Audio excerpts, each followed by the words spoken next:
The 11th of April 1713, a date that finally rubber-stamped Gibraltar's ownership to Britain. Until this point, Gibraltar had been, for the most part, under British rule, but technically had been claimed in the name of Archduke Charles, a pretender to the Spanish throne. The Treaty of Utrecht, which is in fact a series of individual peace treaties in the main, brought an end to the War of Spanish Succession, with Philip, Duke of Anjou, becoming Prince Philip V of Spain, and was signed in the Dutch city of Utrecht in April 1713. The Treaty of Utrecht finally laid to rest Spanish claims to the rock, which saw it ceded to Great Britain. Despite the signing of the treaty, Spain still harboured claims to the rock, and between 1713 and 1728 there were over half a dozen occasions when Britain were in fact prepared to trade Gibraltar away as part of their foreign policy. This never came to fruition, with the British Parliament, backed by public opinion, never allowing this to happen. The first military campaign to retake the rock after the signing of the treaty came in 1727, with Britain and Spain now locked in conflict once more. The conflict began with Spain accusing Britain of breaking Article 10 of the Treaty of Utrecht, which had ceded Gibraltar to Britain under certain conditions. Spain were, however, not in a strong position to retake the rock. King Philip V was warned by his senior military advisers, including the Marquis de Villadarias, who had led the previous attempt to take the rock, that the recapture of Gibraltar was impossible without naval support. The Spanish Navy was at this time not in any shape to offer support, having suffered heavy defeats in various conflicts, most notably the Battle of Cape Passaro in Sicily, with Admiral George Byng, who was instrumental in the capture of Gibraltar in 1704, involved. Despite the warnings, a Spanish count by the name of de la Torres convinced the king that in 6 weeks he could recapture Gibraltar. In the first week of February 1727, de la Torres began amassing his army in San Roque. The British garrison of around 1500 was in temporary command of Colonel Kane when Spain began to amass its forces with the then governor, the Earl of Portmore, in England. The Spanish besieging forces numbered 12,000, which was to increase to around 17,000 during the course of the campaign. The British forces were increased shortly before the start of the siege, when the Lieutenant Governor of Gibraltar, Brigadier Clayton, returned with a fleet under the command of Admiral Sir Charles Wager. With the Spanish constructing battle lines out of the gaze of the British guns, Admiral Wager moved his fleet to the eastern side and pounded the Spanish forces from close range. The weather also played its part in the early weeks of the siege, with strong winds and heavy rain thwarting the attempts on the rock. And the weather, as we said, played a major part in the trenches. It can't have been much fun. You were being fired at. The wind, the rain, it was recorded in annals of time that it was a horrendous weather that year. To have all that and to try and besiege the town of Gibraltar as it was then must have been really, really hard. It would have been. I mean, you've got to think the roads back then, even for them to bring their own supplies in, not the best. So they'll be suffering at that side as much as, well, probably more than the besieged. And we're sitting up here now, it really does blend the natural protection and the fortifications that were put there. We're sitting here on Old Willis's Battery looking out, a clear vantage point of anyone trying to come, whether it be sea or by land. I mean, we obviously know that sea, it didn't happen because the Spanish didn't have a navy at the time, but you could see anyone approaching from here, which is potentially why the Spanish mine was such a good idea to try and blow it up. It made entire sense to try and undermine and cause some damage from below. And as you say, you've got it covered from here. You've got your vantage point's clear. Well, Pete, we've been up the top and we've looked down. Now we're here at the base where the Spanish mine was. It's pretty well hidden. We're not quite where the mine itself is, but if you look up on that rock face, you can pretty much do anything you want undetected. That's right. There's very few areas that are going to be able to look down on you from here, which is why they were making good use of it and thinking about coming in under the cover of darkness to start on this mine. You can understand why they chose the location. I mean, it's this sort of general area where the mine was going to go in, and to think the size of a charge you're going to have to put in to bring down something from that kind of height, I mean, it was a real feat that they were going to attempt.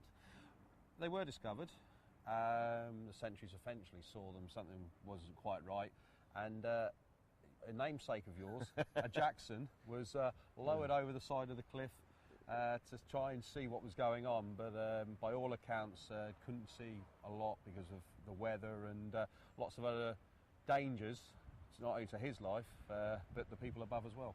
That's correct. I mean, they say it was a guy called Jackson that was lowered across and confirmed the presence, but didn't know what they were doing. But at least it alerted people, you know, that something was going on down there.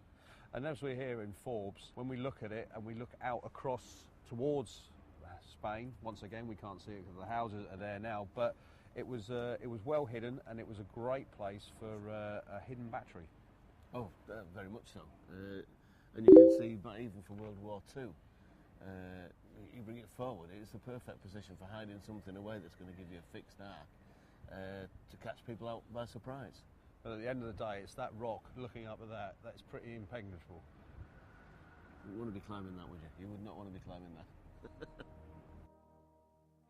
Failing with the attempt to weaken the natural defences of the rock, De la Torres decided his only option was to pound the fortress into submission.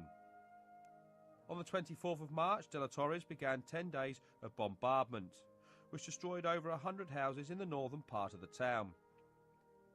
Reinforcements arrived in early April from Britain's other ceded possession in the Med, Menorca. And on the 1st of May, the governor, the Earl of Portmore, returned to the rock along with further troops and supplies.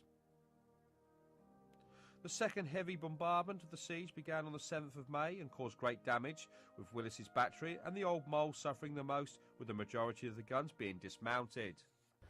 Pete, we've moved to the southern end of the rock again, just past the new mole, and by all accounts, the Spanish guns during those heavy bombardments in the 13th siege were actually reaching here, which is like some 2 miles. It's pretty amazing to think that they could reach this far. The improvement in capability. Some of which is achieved by removing the cannon from its normal mountings and digging the cannon in, using it more like a mortar, giving you greater range. Takes its toll on the barrel of the cannon in that there's no recoil, but using it more in terms of mortar, giving you a greater range as a result. And one of the things that was happening with the cannons, because of the constant bombardment, they were heating up, they were exploding, they became very, very dangerous. So there was a slackening of the amount of fire that they could produce from the Spanish lines. From sort of I know they say it's a 10-day bombardment that we're talking about, and towards the end that's got to be taking its toll. These things do heat up, and heat on metal, we all know what effect that has in terms of fatiguing the metal. So it's going to take its toll. Having the ability to resupply by sea was not only key, but of great advantage to the British in surviving the siege. And during that particular siege, as we know, resupply was almost unopposed, given the state of the Armada at that time. And it can't have been easy. If we look over my shoulder, the Spanish seeing the resupplying coming in, 2 big resupplies in the May of 1727, 2 big resupplies. And in fact there was not enough room in the town for the soldiers, so they were actually billeted not far away from here in what is now known Camp Bay. Encampments put up all over to take troops on. There's some very good old paintings. There's one in a museum in Madrid that shows the encampments through here during the Great Siege. So it's not just that siege. At the time you didn't have buildings to put them in. You're going to put them in tented camps. I mean, we still do it today, but back then it's no different. But as we found out, the cannonball was getting almost as far as here, but it was pretty well protected and it was easy to resupply from this area. That's exactly that, yeah. I mean, this is where the majority of resupplies is coming into, and that probably, to a lesser degree, sees the requirement for cannonball to reach further. You know, if they're not able to defend from the sea, they're not able to oppose us in any way at sea, then looking for extra cannon range to get down to hamper those supplies coming in. Yeah.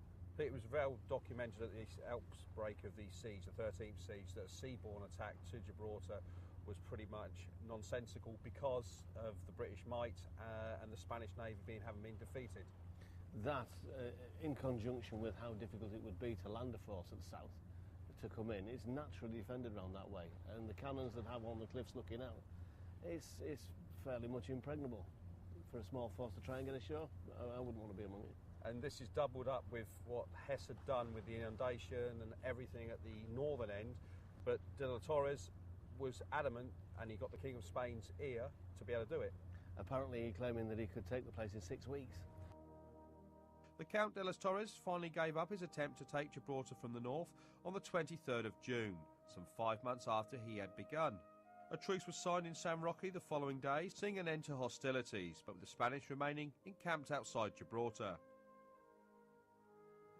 Coming up next week, we'll further explore Gibraltar's fortifications, and we look at the Great Siege which began in 1779.